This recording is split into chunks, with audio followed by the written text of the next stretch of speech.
राधानगरी तालुक्यातील शेटकेवाडी या गावात शेतीच्या वादातून 2 गटात तुफान हाणामारी झाल्याची घटना बुधवारी घडली।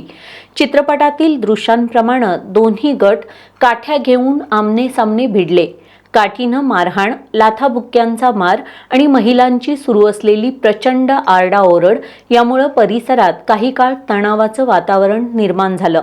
या प्रकरणी दोन्ही गटांकडून परस्पर विरोधी तक्रारी राधानगरी पोलीस ठाण्यात दाखल करण्यात आल्या आहेत। या प्रकरणी पोलिसांनी 5 आरोपींना अटक केली आहे। राधानगरी तालुक्यातील शेटकेवाडीमध्ये जमिनीच्या वादातून 2 गटांमध्ये तुफान हाणामारी झाली।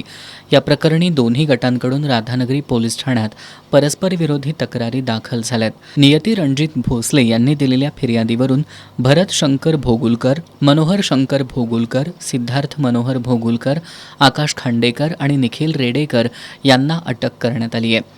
न्यायालयाने त्यांना 1 दिवसाची पोलीस कोठडी सुनावली आहे। तर भरत शंकर भोगुलकर यांनी दाखल केलेल्या फिर्यादीमध्ये दिनकर भाऊ भोगुलकर, चंदा दिनकर भोगुलकर, अस्मिता बिपिन मगदूम, बिपिन बाबूराव मगदूम, सुलभा मनोज नांदवडेकर, नियती रणजित भोसले आणि रणजित भोसले यांनी मारहाण केल्याचं नमूद करण्यात आले। या फिर्यादीनुसार अद्याप कुणालाही अटक करण्यात आलेली नाही। या प्रकरणी राधानगरी पोलिसांकडून अधिक तपास सुरू आहे।